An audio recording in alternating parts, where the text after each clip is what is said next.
So guys, जैसा कि हमने पिछले एपिसोड में देखा कि होली टेम्पल कंपटीशन स्टार्ट हो चुका था। सबसे पहला मैच डॉन ऑफ लाइट और असेसिन टेम्पल के बीच हुआ। यांग वेन जाओ और ली चेन मैदान में आ चुके थे। ली चेन की पावर 8वें लेवल के पीक पर थी, इसीलिए उसने यांग वेन जाओ पर पावरफुल अटैक किया, पर यांग वेन जाओ ने उसके अटैक को रोक लिया। सभी को पता चला कि यांग वेन जाओ 9वें लेवल पर पहुंच चुका है, पर अभी कुछ दिनों पहले ही वो प्रमोट हुआ था, इसीलिए ली चेन को लगने लगा कि वो उसे हरा सकता है। उसने अपनी गोस्ट फर्नेस का इस्तेमाल किया, पर यांग वेन जाओ की फर्नेस उससे काफी पावरफुल थी और उसने अपनी स्टार फॉल फर्नेस के एक मुंह से ही ली चेन को घायल कर दिया था और इस तरह first match Dawn of Light जीत चुकी थी। दूसरा मैच जियांग और जाओ ली के बीच हुआ। सभी लीडर जियांग को काफी महत्व देते थे। जाओ ली ने गुस्से में गेट ऑफ हेल को एक्टिवेट किया और एक पावरफुल डीमन लॉर्ड बीस्ट को बुला लिया था, जिसकी पावर 9 लेवल पर थी। फेंग लिंगर डर रही थी, पर जियांग ने आसानी से उसके अटैक को रोक लिया और अपनी थंडर बॉडी फर्नेस का इस्तेमाल करके वो उस पर पावरफुल अटैक के साथ उसे हरा दिया था। डॉन ऑफ लाइट लगातार 2 मैच जीत चुकी थी। तीसरे मैच के लिए लिन मैदान में आ गया था, जिसकी फाइट एक नाइट से होने वाली थी। लिन चारों तरफ फ्लावर बिखेर रहा होता है और कहता है कि अब वक्त आ गया है कि लोग इस 9th लेवल के जीनियस मैच की परफॉर्मेंस देखें। वो अपने व्हाइट रोब को हटा देता है। उसके चार्म और खूबसूरत फूलों की वजह से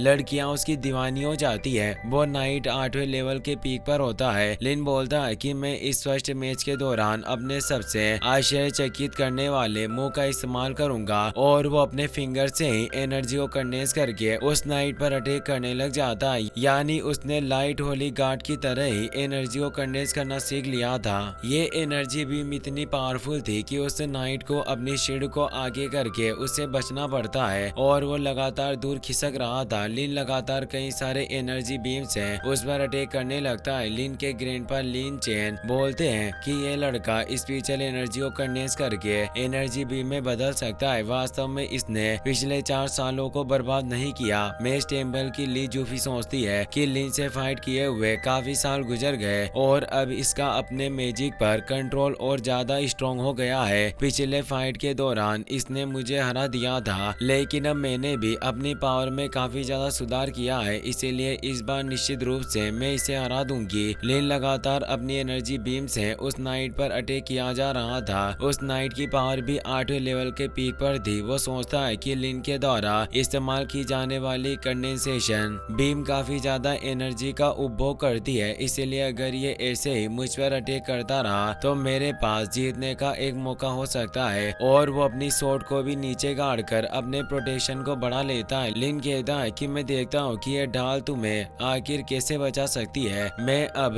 उस फॉरबिडन स्पेल का इस्तेमाल करूंगा जो मैंने खुद बनाया है। और अब वो अपने फ्लेम फॉरबिडन स्पेल को कास्ट करने लग जाता है। उसका flame Phoenix spell successfully activate हुआ, जिससे एक काफी फियर्स फिनिक्स बाहर आती है जो तेज मेग्मा उगल रही थी। ये देखकर वो नाइट काफी डर जाता है और जैसे जैसे वो फिनिक्स उसकी तरफ बढ़ रही थी, उस नाइट को एक फॉरबिडन स्पेल ऐसा फील करवा रहा था जैसे उसकी सोल इससे नष्ट हो जाएगी। उसकी आत्मा की गहराई में एक डर बैठ गया, जिससे वो अपनी हार स्वीकार कर लेता है। तो लिन अपनी फिनिक्स को रोक लेता है और बोलता है कि अब मैं इस मैच को ऐसा मैग्निफिसेंट एंडिंग देना चाहता हूँ। और वो फिनिक्स फायरवर्क्स के साथ ऊपर विस्फोट होती है और वो एक मैच छोड़ता है कि ली शिन मैं तुमसे प्यार करता हूँ और वापस लौट आया हूँ। सभी लोग ये देखकर हैरान हुए कि लिन का ये पावरफुल अटैक को सिर्फ इसने अपने प्यार का इजहार करने के लिए बनाया था। ये लड़का वाकई काफी तेज तर्रार है, पर ये लड़की ली शिन कौन होगी? फेंग लिंगर और वे यांग उस पर हंस रही होती है, जिससे ली शिन को काफी गुस्सा आता है कि हर बार तुम ऐसे काम क्यों करते हो। लिन उसकी तरफ आंख मारता है। ली शिन मनी मन खुश थी कि वो उसे बहुत प्यार करता है। हाओचन और उसके सभी साथी काफी खुश थे और अगले कुछ मैच में डॉन ऑफ लाइट ने अपने टाइटल के अकॉर्डिंग ही बहुत अच्छा परफॉर्म किया। मॉर्निंग बैटल से जल्दी खत्म हो गई थी, इसीलिए दोपहर की बैटल में डुआनी का सामना उसकी ही लेवल के एक 8वें रैंक के अर्थ में से हुआ और डुआनी ने उन्हें आसानी से हरा दिया, जिससे डुआनी ने भी जीत हासिल की। डुआनी, जांग फेंग और यांग वेन जाओ भी इस डॉन ऑफ लाइट टीम का हिस्सा बन गए थे, जिससे ही इस टीम मेंबर की संख्या 10 पर पहुंची थी। डॉन ऑफ लाइट लगातार जीत हासिल करते हुए जा रहे थे।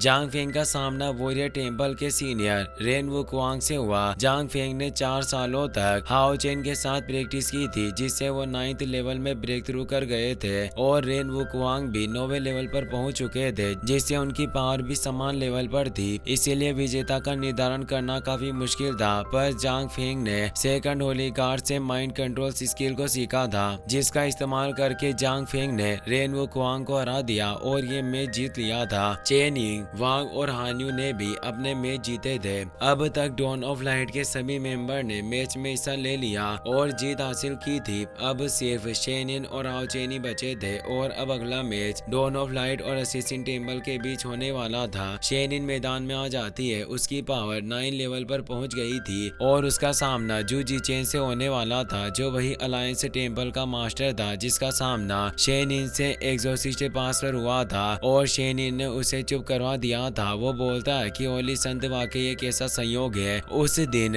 होली मून टेम्पल मास्टर की खातिर मैं चुप रहा और मैंने तुमसे फाइट नहीं की, पर आज मैं देखना चाहता हूँ कि तुम में आखिर क्या खासियत है जो तुम्हें होली संत बनना है और तुम हमारे पूरे असेसिन टेम्पल को लीड करने के योग्य हो। और वो अपने दोनों डेगर को बाहर निकाल लेता है। उसकी पावर 9th लेवल पर थी। शेनिन भी उससे लड़ने को तैयार होती है। चेन जीनियर उन्हें 5 स्टार्ट करने की इजाजत देते हैं। शेनिन जू जीचेन के अटैक से बच रही होती है और उस पर पलटवार कर रही थी, पर वो टेलीपोर्ट होकर बच रहा होता है और शेनिन के पीछे से हमला करने की कोशिश करने लगा, पर वो बच जाती है। उन दोनों के बीच फाइट इतनी फियर्स होने लगी कि वहाँ मौजूद पिलर्स नष्ट हो रहे थे। जू जीचेन बोलता है कि होली संत, क्या तुम्हारे पास सिर्फ इतनी सी पावर है? अब वक्त आ गया है कि मैं तुम्हें अपनी रियल पावर दिखाऊं। और वो अपने 12 वोएड डोमेन को एक्टिवेट कर लेता है, जिससे शेनिन के पास 12 डोमेन एक्टिवेट हो जाते हैं। सभी हैरान रह जाते हैं कि ये तो एक डोमेन है और इस कंपटीशन के दौरान हमने पहली बार डोमेन का इस्तेमाल देखा है।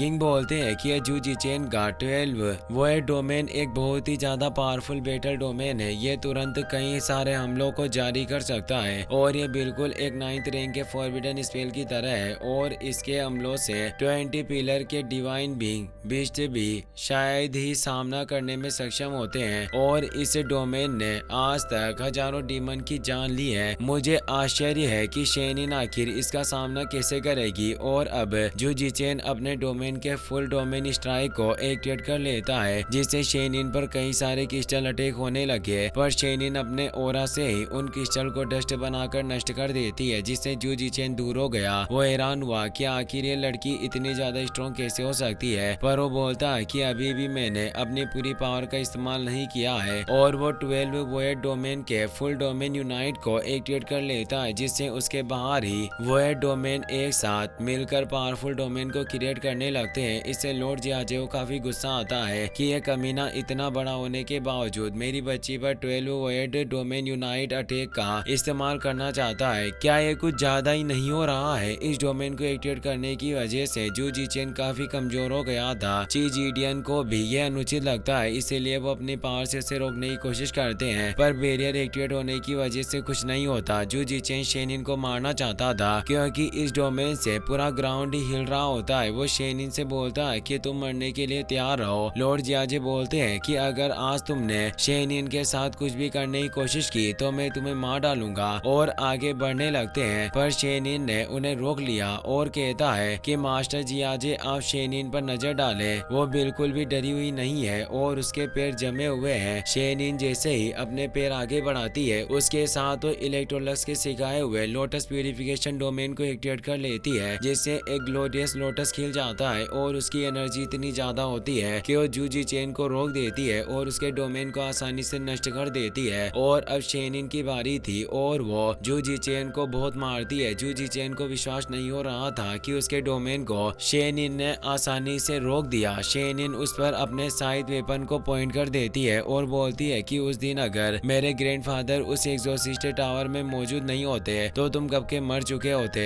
सभी लोग हैरान थे कि आखिर अभी क्या हुआ। डॉन ऑफ लाइट के असैसिन ने आखिर कैसे डोमेन का इस्तेमाल किया जो अपने अपोनेंट के डोमेन के बावजूद उसे असहाय बना सकता है और उसे खत्म कर सकता है। ली जेंगजी हैरान था कि आखिर प्यूरिफिकेशन पावर एक पावरफुल एबिलिटी है जिसको हिस्टोरिकल रिकॉर्ड्स में दर्ज किया गया था, पर आज तक इसे कोई सीख नहीं पाया। लॉर्ड क्यू रेन वुकुआंग कहते हैं कि आखिर हाओ चेन की ये टीम टीम पिछले 4 सालों में कहां थी जो इन्होंने इतनी हेलिस्ट ट्रेनिंग ली और इतने पावरफुल बन चुके हैं और प्यूरिफिकेशन जैसी पावर को भी इन्होंने विकसित कर लिया। चेन जीडियन अनाउंस करते हैं कि अगला मैच डॉन ऑफ लाइट और वॉरियर टेम्पल के बीच होने वाला है, यानी अगला मैच हाओ चेन और लॉर्ड क्यू के बीच होने वाला था। सभी जानना चाहते थे कि आखिर डॉन ऑफ लाइट का आखिर टीम मेंबर कौन है, क्योंकि सभी को लगता था कि हाओ चेन मर चुका है, पर ली जेंगजी को लग रहा था कि क्या ये आखिरी मेंबर लोंग हाओ चेन हो सकता है। ली हैरानी से कहता है कि हमारी डॉन ऑफ लाइट टीम के फर्स्ट एनकाउंटर में ही लीडर आपकी मुलाकात टेम्पल मास्टर से होने वाली है। इसके बारे में सोचकर ही काफी मजेदार लग रहा है। लोग कहते हैं कि ये इस साल के फर्स्ट मैच का पहला ऐसा मैच है जिसमें 6 टेम्पल में से फर्स्ट मास्टर मैदान में उतरने वाले हैं और उनका सामना भी डॉन ऑफ लाइट के आखिरी मेंबर से होने वाला है। पर कुछ लोग सोचते हैं कि डॉन ऑफ लाइट के हर एक मेंबर काफी एडवांस्ड हैं, पर अब इस टीम के आखिरी मेंबर का सामना वॉरियर हॉल के टेम्पल मास्टर से होने वाला है। इसीलिए डॉन ऑफ लाइट के लिए ये मैच आसान नहीं होगा और अब इन्हें हार का सामना करना होगा। हाओ चेन और लॉर्ड क्यू मैदान में आ चुके थे, पर हाओ चेन अपने रोप को नहीं हटाता और अपनी स्वॉर्ड को लेकर लड़ने को तैयार हो जाता है। इसी के साथ ये एपिसोड यहीं पर खत्म हो जाता है। अगर आप नेक्स्ट वीडियो जल्दी देखना चाहते हो तो इस वीडियो को अपने दोस्तों के साथ शेयर करना और लाइक करना ना भूलें। Thanks for watching.